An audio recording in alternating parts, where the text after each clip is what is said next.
orange hues of sunset seeped into CID Section 1's office. まず最初に言っておかなくてはなりませんが。なぜだ。それを聞かなければ証明できない場合だってあるだろう。その時は諦めてください。もし釈放された場合のことを考えた保険ですよ。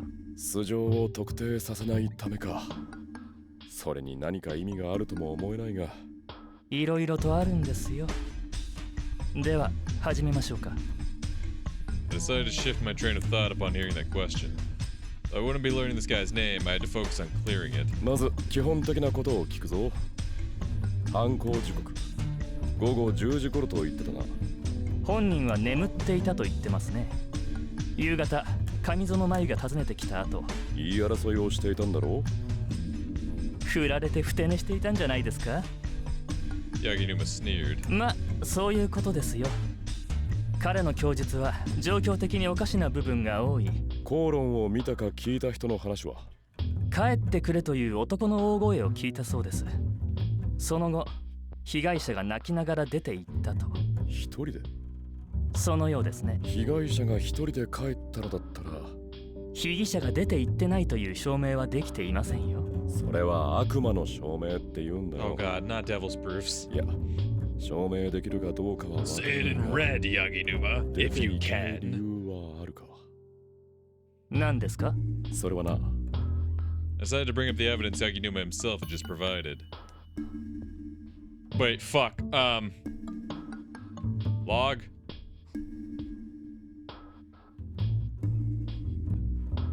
Well, if it was something he had just provided, it would be the sleeping medication. そいつは睡眠薬を飲んでいたんだろう。その証明はできているのか。そうですね。正午頃に病院で服用している確認は取れています。Yaginuma flipped through some documents. 聞き始めてきた頃に被害者の訪問を受けたとするなら、否定はできませんね。服用から効果を表すのが6時間ほど。じゃあ決まりだろう。正午に薬を服用していれば、夕方に被害者と会う頃には効き始めていてもおかしくはない。さらに死亡推定時刻の10時頃には完全に眠っているだろうよ。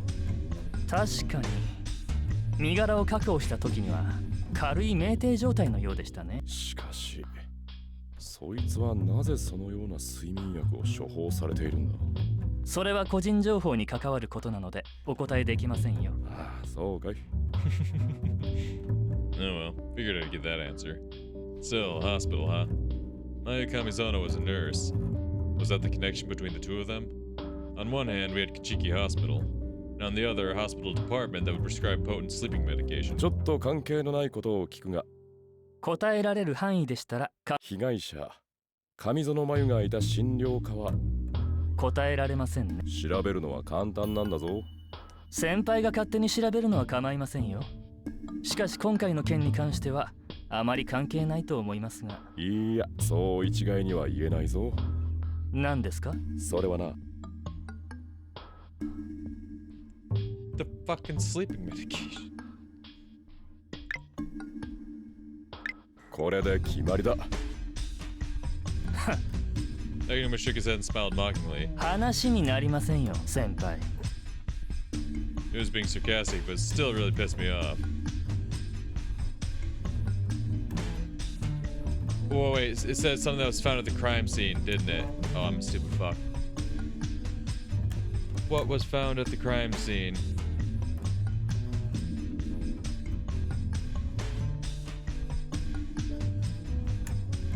The oh yeah, the muscle relaxants? 被害者の首筋にあった。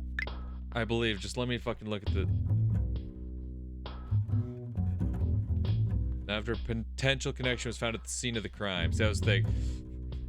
When he said scene of the crime, for some reason I thought about Masaki's apartment. I'm like, oh wait, the crime scene. We're no longer talking just about Masaki at this point. 睡眠薬か筋弛緩剤を投与された可能性があると指摘していただろう。そうですね。検討はしてみます。So in other words, I'll take that into account if I feel like it. それよりも先輩、あの腹の中に入っていたものに関して。あれか。A clay doll modeled after a baby. 何らかの儀式。だろうか。宗教関係ですかね。犯人が何らかのカルトに所属している可能性はあるだろうな。今のところそういう話は出ていないようですが、そういう先入観は捨ててかかってくれ。Yeah, you of all people definitely really need to learn that. わかりましたよ、先輩。Senpai. Yaginuma started organizing his documents. もうお話は結構ですよ。あとはこちらで進めますので。もういいのか。まだ調べるべきことはあると思うんだが。先輩の意見は意見として伺っておきますよ。So is that supposed to be just like our tutorial essentially for like picking out the bits and pieces for crime scenes? Just like clearly Yaginuma knows the guy's innocent. And it's just like, oh, can you put together the pieces yourself, senpai? まあ、冤罪がなくなれば俺は満足だよ。Wasn't like I need the credit or anything. 先輩には他の用事もあるようですからね。俺の用事？まだ彼女の行方を追っているのでしょう。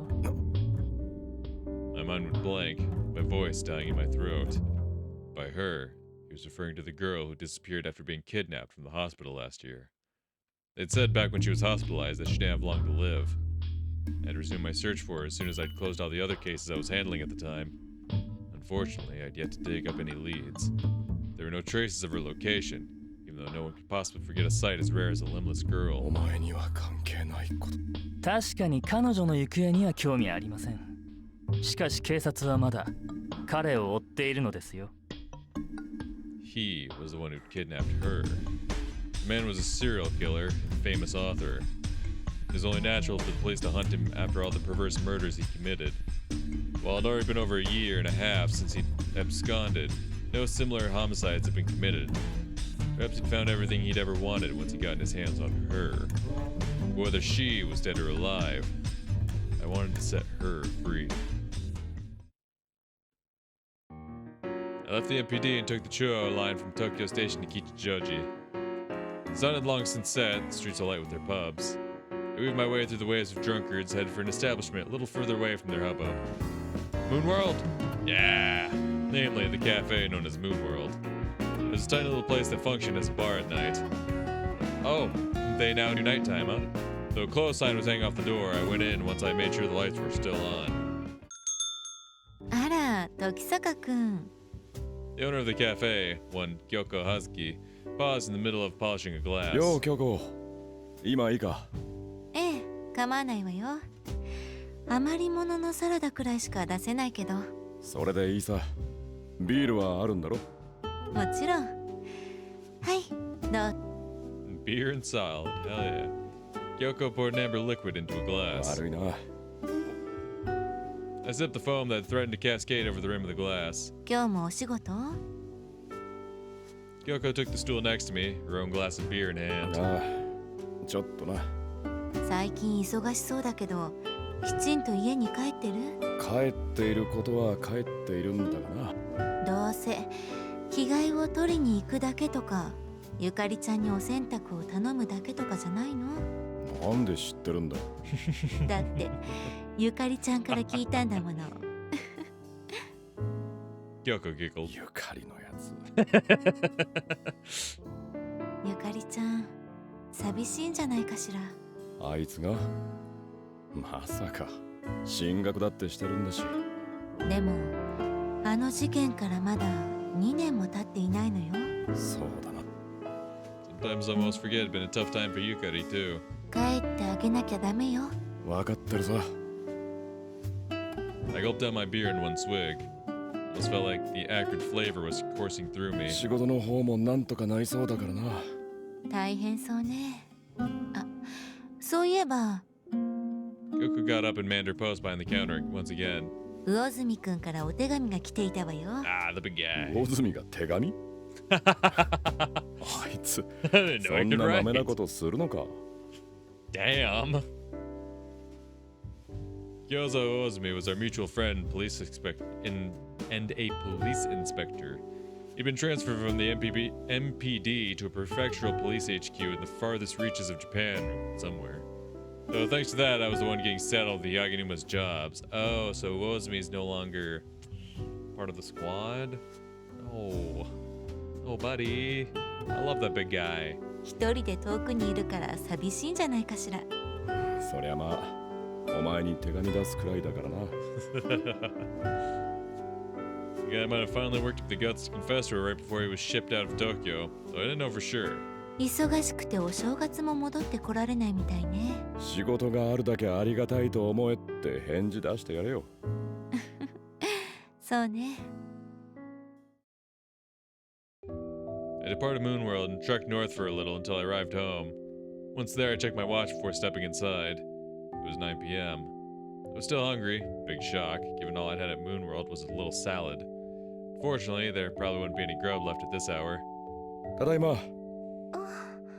おかえりなさい、兄さん。 Yukari looked up from the book she'd been reading on the sofa. 何か食うものあるか。 I took off my tie as I asked that question. すみません。もう食べてしまったのですが。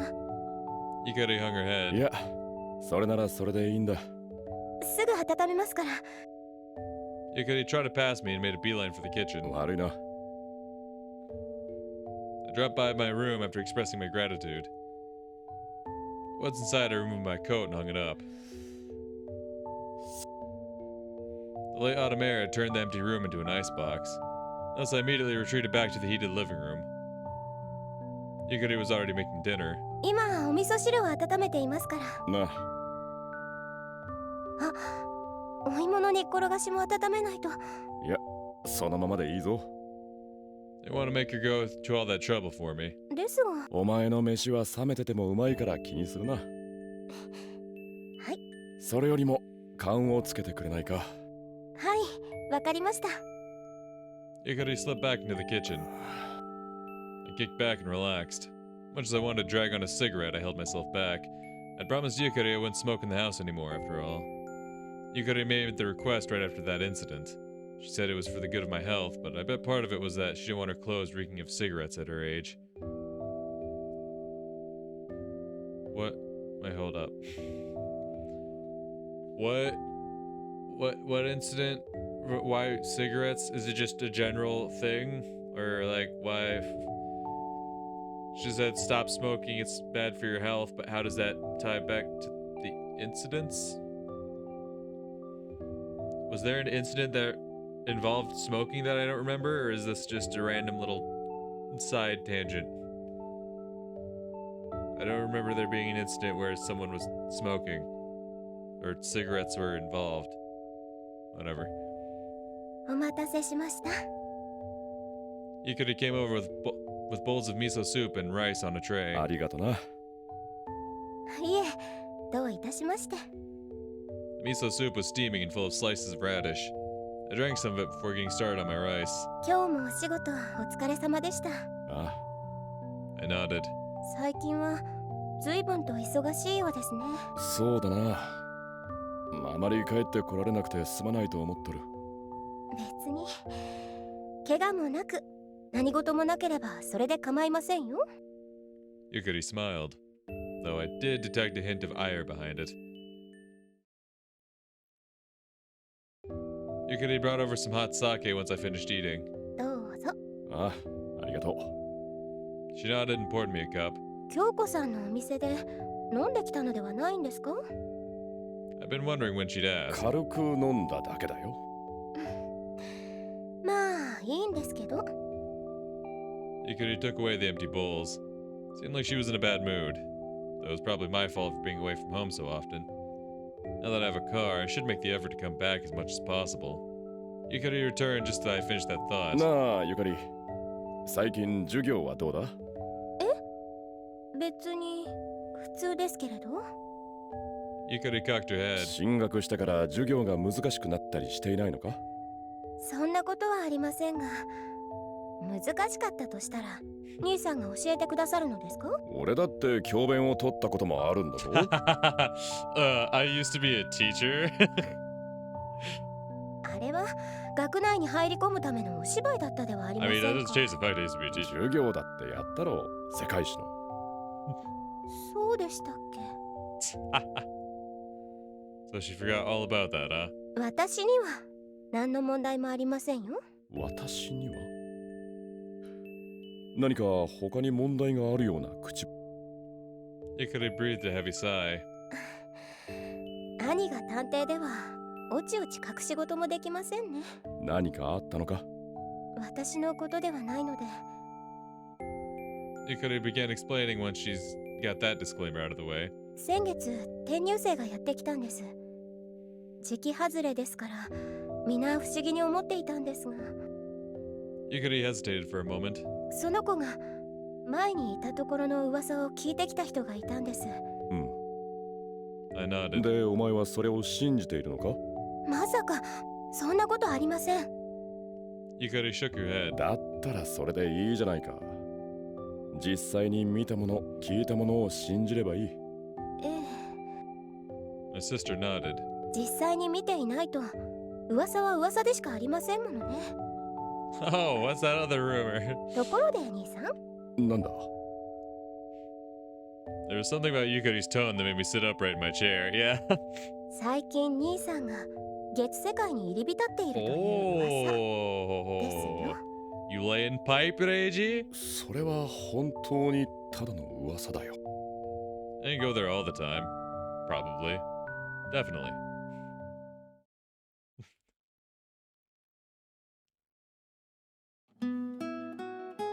Husky turned back and reproachfully glared at the towering MPD building as he left. They'd arrested him under vague circumstances, interrogated him in name only, and locked him in a cramped room. Then they released him just as abruptly come nighttime. Though he was still much in the dark, he did know that Mayu Kamizono had been murdered. Now he could never ask her about that photo. The police had probably taken it as evidence. Mosky had been afraid they'd eventually discover the truth about him once they saw it. However, not once they brought the photo up. Have they still not found it? Or perhaps the killer took it with them. And again, Mayu might have gotten rid of it herself. Whatever the case, things were looking good for him. Though that being said, his freedom was assured now that he'd been released. On paper, anyway. Mosky took the train back to his neighborhood. Is it even safe for me to go home? Can I keep living the same peaceful life as ever? Or must I spend the rest of my days jumping his shadows? Couldn't help but feel like he'd been tailed even on the train. Suddenly, Masaki came to a halt right outside his apartment complex. Someone's there. Someone was waiting in front of his apartment. The figure emerged from the darkness as though alerted to Masaki's return. Streetlights illuminated their face, revealing their identity. あなたは。お久しぶり。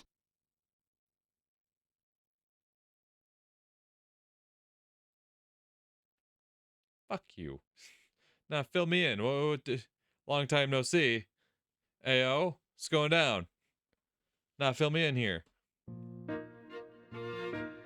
Okay, I guess we're back to the school.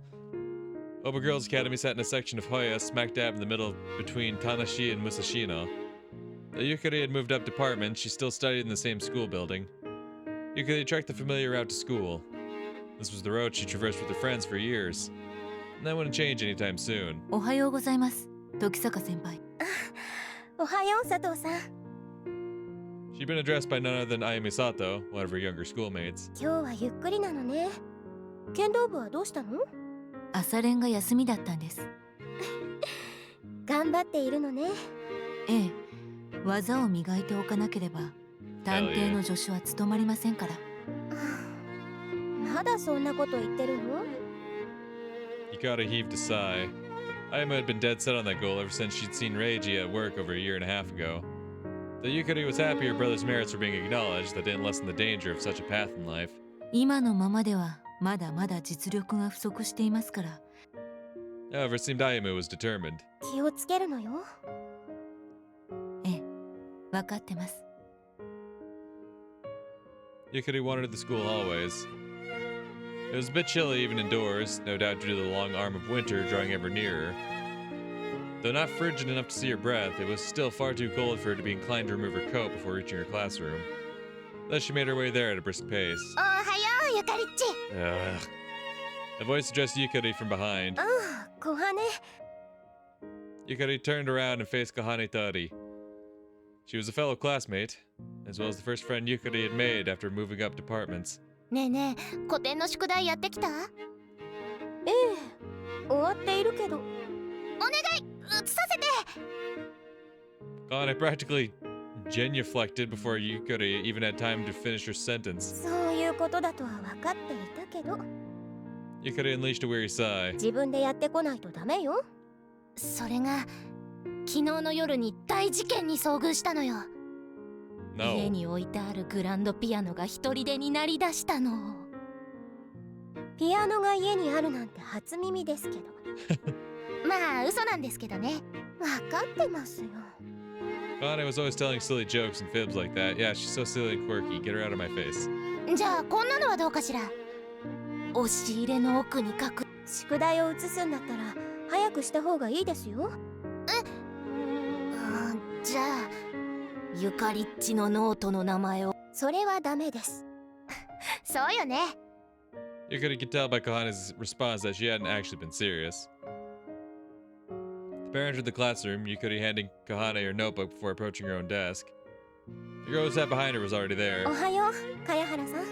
おはよ The girl, one Yukiko Kayahara, mumbled that without so much as sparing Yukari a glance.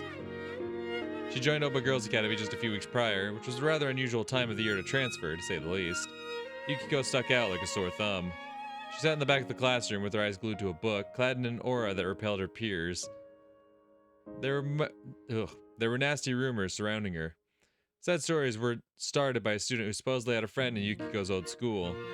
According to her, one of Yukiko's former classmates had passed away shortly before Yukiko's transfer. Apparently, said classmate and Yukiko had been inseparably close friends, so naturally that meant they'd been together when she died. As such, rumor had it that Yukiko had pushed her friend into the path of an oncoming train, killing her. Though Yukiko had denied the accusations, they eventually became too much for her to bear, driving her out of her former school. However, that was all they were, rumors. Yukari snuck a look behind her. Yukiko was reading her book, completely unaware of Yukari's stare. Yukari had no intention of asking her whether the rumors were true. She simply wished Yukiko would open up a little. Yukari took the Chuo line to Shinjuku after school. That place was home to her brother's detective agency, and cleaning it up was Yukari's self-appointed duty. After all, she knew her brother would never do it if left to his own devices. The agency was located within a building behind Kinokuniya in an alley with a view of Isetan. No cars were parked out front. Her brother had taken the car this morning, so that indicated he likely wasn't in at the moment. Though it was good he was finding work, Yukari still worried about him from time to time. She knew it was probably far too late to hope he'd ever get a normal job. That didn't change the fact that she's disliked the danger he constantly put himself in. Yukari shook her head moments after she stepped into the office. The place was a total pigsty, like always. Documents were scattered across the floor. Half-eaten bread sat on the desk, housing an impressive colony of mold. Hordes of dust balls lined the walls. Perhaps the only saving grace was the fact that her brother hadn't left any dirty laundry around. That's not what it looks like in this scene here. さてと。 Yukari strolled over to the window to air the room out, only to stop just a stone's throw away. She realized the incoming breeze would likely have blown away the dust and papers. Thus she decided to organize the documents first. Yukari skimmed them as she separated them by category. Plenty of them were about homicide cases, as she'd feared. The documents describe all sorts of gruesome details she wished she'd never seen. Fortunately, none of them had crime scene photos attached. Yukari gasped when she saw a particular document. It was a report regarding Toko Kichiki's whereabouts. The document was dated a few months back during the middle of summer. まだ探しているのですか。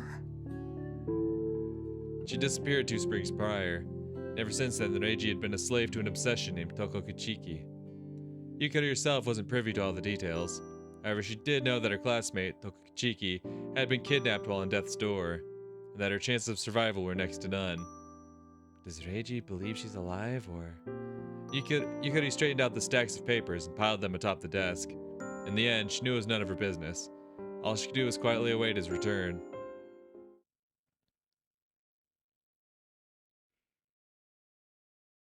Kichiki Hospital stood in Tokyo's Nakano Ward. A series of events had occurred 2 springs ago, back when the hospital was still known as the Kichiki Pathological Research Institute, that had temporarily threatened the facility's continued existence. However, the hospital had miraculously survived, likely thanks to Director Yasutada Kichiki taking all... I pressed a button, my bad.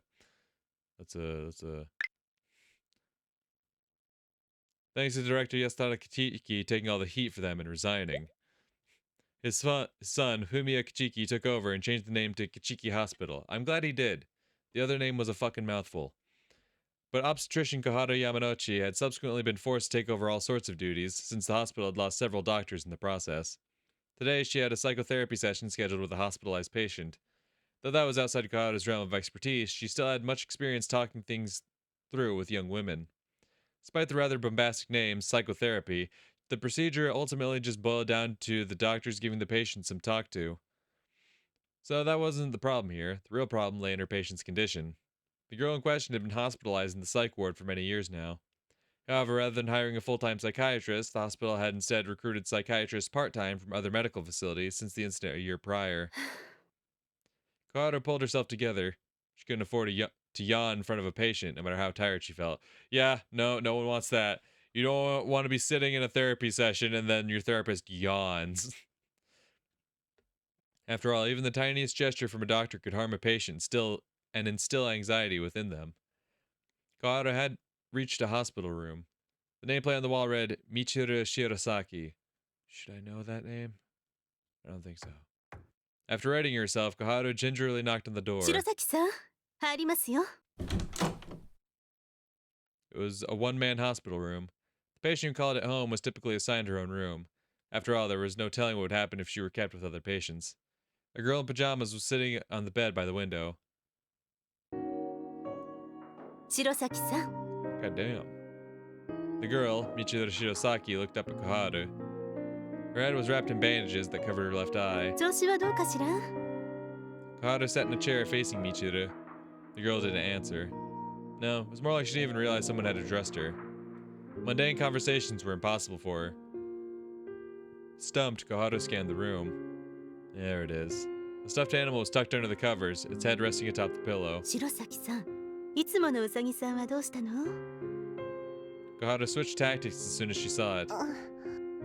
Michiru spun her head, taking stock of her surroundings. She then reached out and grabbed the stuffed rabbit as soon as she laid eyes on it. どうしたの？ Michiru spoke to the stuffed rabbit. Said stuffed animal was her means of communication. Rarely, if ever, did she talk to others directly. Michiru had been handed over to the hospital after a history of abuse. Aww. Thus, speaking solely through a rabbit was likely a self-defense mechanism of hers. 体調はどう？具合が悪いとかはないかしら？ Michiru stared at the stuffed rabbit. Just then, Koharu noticed the bandages around Michiru's arm were unraveling. あら、ほどけかけているわよ。 Koharu took Michiru's hand. Michiru slapped her hand away and instinctively put distance between the two of them. 大丈夫よ。ぬいぐるみ、お友達を取ったりしないから。 Koharu calmly reassured Michiru of her intent after seeing the latter hugging her stuffed rabbit for dear life. Michiru held an arm out, gripped firm on the stuffed rabbit all the while. ありがとう。 Ah. Koharu unraveled Michiru's bandages. White skin peeked out from beneath them. However, strictly speaking, it wasn't white, for the skin beneath the bandages was in fact swollen red from here to there and marred by several dark lines. There were scars from when she'd slit her wrists. Michiru had tried committing suicide multiple times in the past. No, it wasn't quite accurate. Her former doctor, the one who'd been in prison 2 springs prior, had concluded they were merely acts of self-harm. Still, that didn't change the fact that she'd injured herself, which was why no blades or sharp objects, including glass, were allowed in Michiru's room. かゆい？ Michiru once again addressed her stuffed rabbit. あまりかいてはダメよ。いつまでも治らなくなっちゃうから。 The swelling of her skin was from when she'd scratched at her scars. Koharu took ointment out of her pocket and coated her hand in it and smeared it across Michiru's arm. Once that was finished, she redressed Michiru's bandages. 他にかゆいところはないかしら？どうして？ Michiru cocked her head. Koharu knew how difficult it was to communicate with this girl. That's why she was being so patient with her. Koharu herself had once gone through something similar, so she truly pitied the girl. あ、どうしたのかしら？ Michiru looked at her stuffed rabbit and nodded at it. Her world defied a layman like Koharu's understanding. Michiru Shirosaki was by no means stupid. Her psychiatrist, who himself was far removed from the realm of normality, had said she was, in fact, far more intelligent than the average person. But would us understanding Michiru truly do her any good? Or... Though Koharu herself once had been a psych ward patient, she didn't know the answer to that particular question. Oh, we're getting the Koharu backstory now, huh?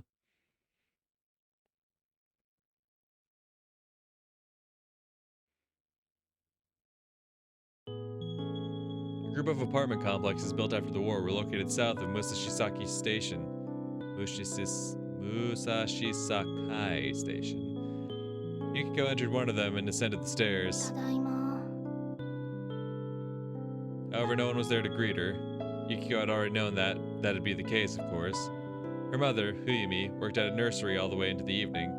As such, she wouldn't be back until it got dark. In the meantime, Yukiko would cook some rice in preparation for dinner, so she changed into her casual clothes and put on an apron. さて、 First order of business was washing the rice. Yukiko turned on the faucet, soaking the rice with cold water. Her fingers went numb, but she knew this was a necessary part of making good rice. She squashed the rice with her bare hands, keeping her strength in check so she didn't break the grains. After dumping the muddy sludge of starch, she replaced the water several times. Yukiko finally stopped kneading once the water was clear as a mirror. She then dumped the rice onto the rice cooker's pot, poured some water in, and closed the lid. All she had to do now was leave it like that until it was ready. It'd probably be all nice and fluffy by the time her mother got home. And so it was that Yukiko completed her job. The rest was all on her mother's capable shoulders. Yukiko couldn't cook after all. Is her foster mother gonna get murked? Is that what's gonna happen?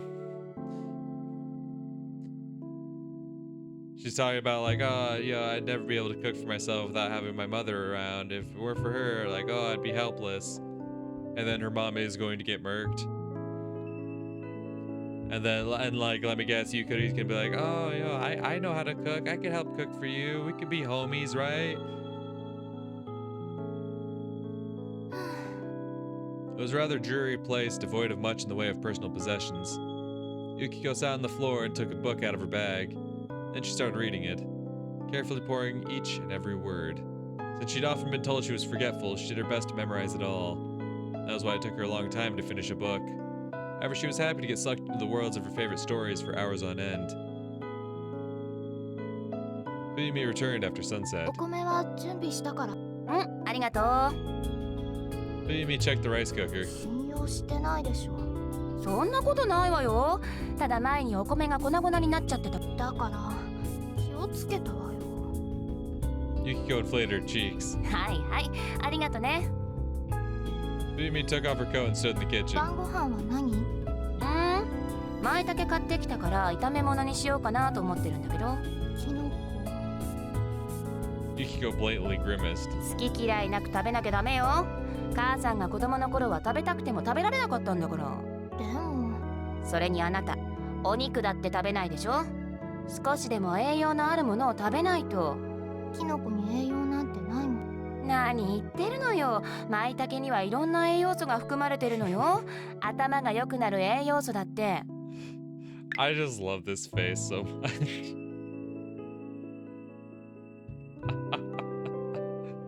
I love it. そんなのがあるの？そう。Goodbye. No. I love this woman. They have all kinds of nutrients, even ones that make you smart. Really? I don't know.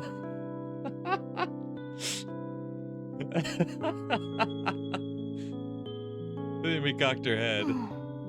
嘘ばっかり。いろんな栄養素が含まれているというのは本当よ。赤ちゃんはキノコ食べないし。じゃあ母さんのおっぱい飲む？そんなの飲んで育て。Indeed. Fuyumi wasn't Yukiko's real mother. She was simply her foster mother, though Yukiko considered her more as an older roommate of sorts. じゃあ天ぷらにするからさつまいもは食べるのよ。お芋。そのくらいは食べなさいって。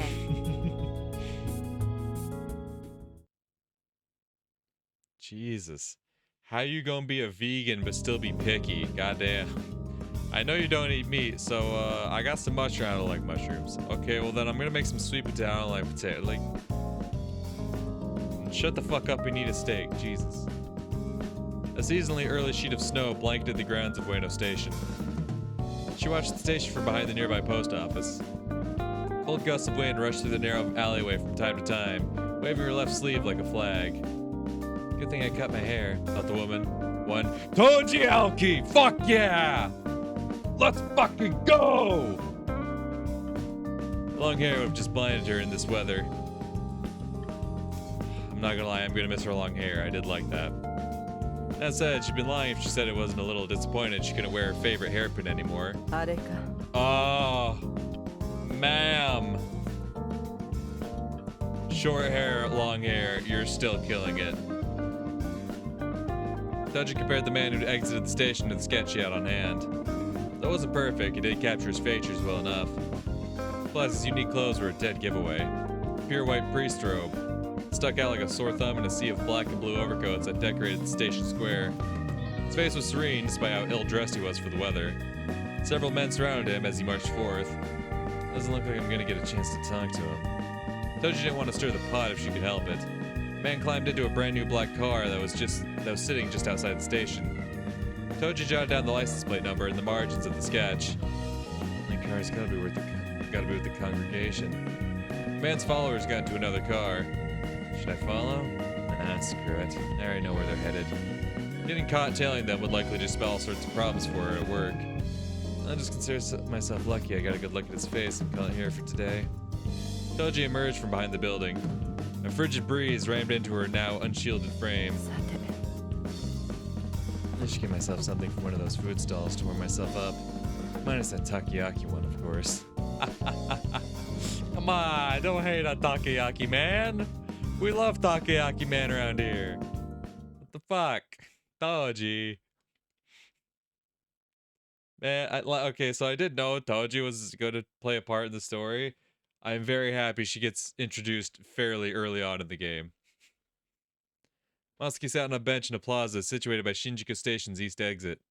He blankly stared up at Nico's roof. Nico? It was snowing. How many days has it been now? Masuki hadn't been home since he encountered that woman near his apartment. He didn't want her tracking him down. Who? Thus he spent day after day aimlessly wandering the streets and sleeping wherever he could find shelter from the cold of night. He tried his workplace, but his boss had fired him on the spot. God damn. Apparently he had wanted to keep a murder suspect on the payroll. Actually, yeah, no, that makes sense. That was fine with Masuki, though. He hadn't been keen on staying in one place anyway, so he'd accepted his paltry severance pay and moved on. That had been the end of that. While he was at it, he'd also canceled his lease agreement. Masuki had informed the landlord that he could do whatever he wished with everything left in the apartment. For Masuki wanted to avoid as much trouble as possible. After all, he'd been a fugitive for the past decade. Maybe starting a new life again won't be so bad. And yet, despite the initial optimism, Masaki heaved a forlorn sigh. The last few days alone had been positively draining. Though he knew he should have been going to Tokyo Station or Ueno Station if he wanted to skip town, he couldn't muster the energy to drag himself over there. I could always take the Chuo line from Shinjuku Station toward Kofu. However, he was reluctant to do so. After all, that would only bring him closer to the place he'd been trying to avoid. Masaki looked up at the roof of Nico again. For a moment, the notion he could get as far away from everything as possible if he went up there crossed his mind. No, hold on. Probably not high enough to do the job. However, he wasn't eager to jump off a building anyway. Not when there'd be so many prying eyes. No, he wanted to die inconspicuously. Jumping in front of a train would be much better. Or wouldn't be much better. It has to be more discreet. Masaki now regretted canceling his lease. He could have simply hanged himself in his apartment if he hadn't. It wasn't like anyone would ever visit him after all. After buying something at Nikko, Masaki took a train and got off at Kichijoji. He trudged away from the south entrance until he arrived at Inokashira Park. The park was as silent as a tomb. Meanwhile, the reflections of the streetlights swayed in the pond. What a beautiful sight. He wanted to commit it to art. A picture of nature in the city, completely different from the rural landscapes he used to draw. Even the barren cherry trees brimmed with an aura of urban refinement. Masaki lumbered over to the base of one of the trees, the carpet of snow crunching beneath his feet with each step. He touched the bark as soon as he arrived at his destination. Masaki almost felt like he could hear the immobile plant's heartbeat. The cherry blossoms were building up strength so they could bloom beautifully come spring. Perhaps becoming nutrients to support that cause wouldn't be such a bad fate. Who was it that said corpses are buried under cherry trees again? Motojiro Kaiji? Masaki produced a small fruit knife from the paper bag he carried. He thoroughly scrutinized his options until he found one that looked like he'd cut deep. Though perhaps he'd alerted the cashier in the process. No, well, not like it even matters. For soon enough, he would be no consequence to anyone or anything. Okay, so you're at Inokashira, which means you're close to the Tokisaka residence, which means either Reiji or Yukari is gonna find you there, and they'll miraculously save you, or maybe some random third person that I'm not considering. Right, it's gonna cut to Yukari or Reiji and be like, "Ah, I felt like taking a walk through the park. Why is my screen just black? Hello? Okay, I just had to press enter. Gotcha. I once again committed a grave sin. Okay, it's auto playing something. Or do I have to press enter again? Because I didn't press enter that time. Perhaps this is my punishment for it. Okay, so the text just naturally fades out, but it won't auto play? Okay. Yes, it surely is. However,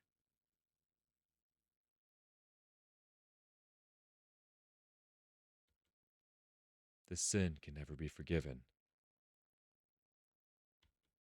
Today I shall commit another sin. For it is something I must do.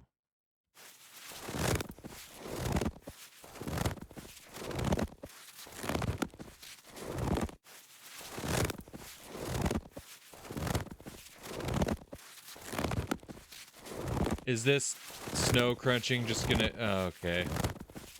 This is... very distracting. It's kind of difficult to read when you got crunch, crunch, crunch going on in your ears. Just me, I guess. Winter, late 1920s.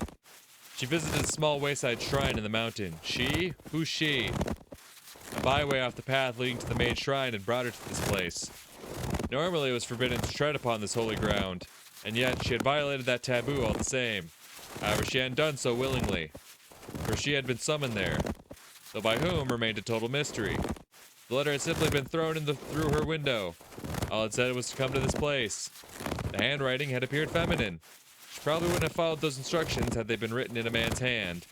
Though people were having sex all over the place out here in the sticks, that didn't mean she'd simply jump at the opportunity to engage in trysts with any old stranger. No, she'd gone because she was curious who the sender was. The letter stationery had seemed rather elegant. There were only a select few in the settlement who could have used something so opulent. It had to have been someone from the Hinagamis, the clan who ruled over Hitogata, the Shigosas, the clan who ran the shrine. Yeah, Shigasa Tokiko. That was the name I remembered. Yeah, that was the one woman from Cartagro. I forget her exact role. She was kind of like a shrine maiden, but also not really. Or the Kuroyas, the settlement's doctors. Considering the wayside shrine in Kakurehina had been designated as the rendezvous point, the Shigasas were the most likely candidates.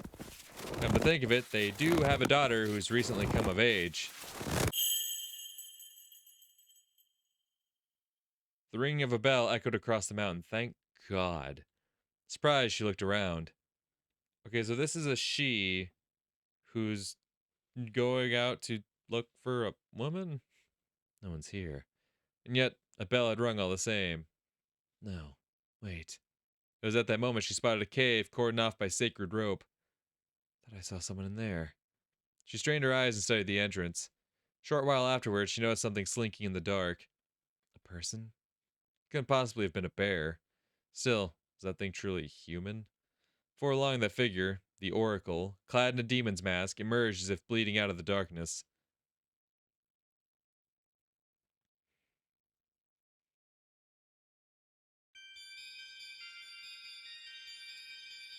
Oh.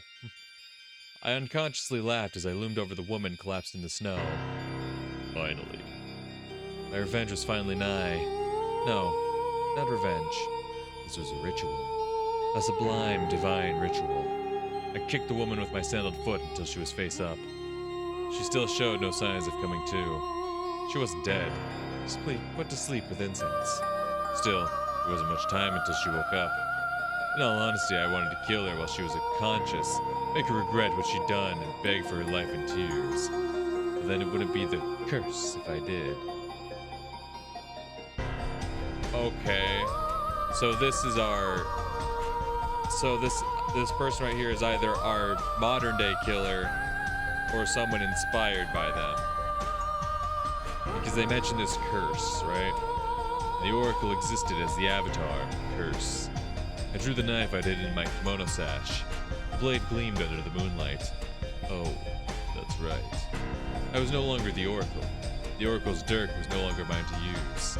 Therefore, this was not the curse. Indeed. It was a result of my own personal hunger for revenge. I couldn't forgive her for stealing from me. For what she'd stolen was mine, and mine alone. I stabbed her in the abdomen. Blood spurted out and dyed the surrounding snow scarlet.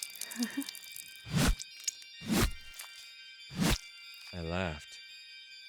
Okay, so this is a woman doing the killing. Gotcha. A rush of euphoria danced in my chest.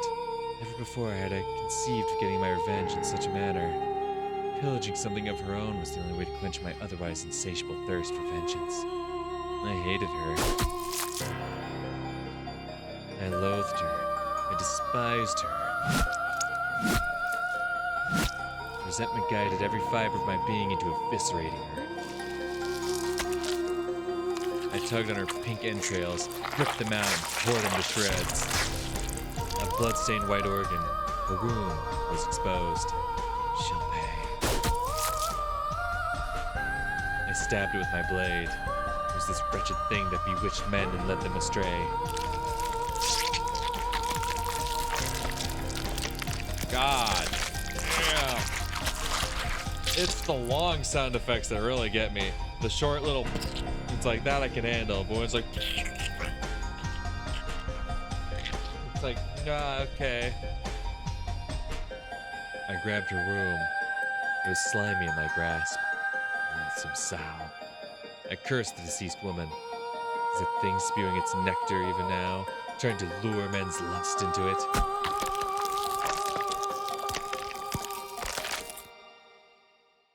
I turned my knife up and pierced her genitals. Afterward, I tore her vagina from base to uterus. Ha! Ho! Ha! No man would ever be in her again after that. Rapture swept over me from head to toe. Not once had I dreamed that liberation from the customs would bring about such bliss. If only he had known about this when he'd resigned himself to fate. If he had, then I... What was that sound? The girl simply stood by and watched. She took in everything her beloved oracle did. The oracle left, disturbed by the noises the girl had made. I'll have to apologize for peeking later. But it's all right. I know the oracle will forgive me. The girl convinced herself of that as she emerged from behind a tree. A gruesome corpse lay at her feet, and yet her heart stirred not even the slightest upon taking in that sight. The oracle had done all this, meaning that whatever her reasons were, this act was surely just. However, that didn't mean the corpse could simply be left out in the open. Though no one ever normally visited Kakara and Hina, crows would likely swarm for this fresh meat by daybreak. Once that happened, the adults would likely come to investigate. But that's just fine. All she had to do was rearrange her in a way that would elicit no suspicion. Simple as that.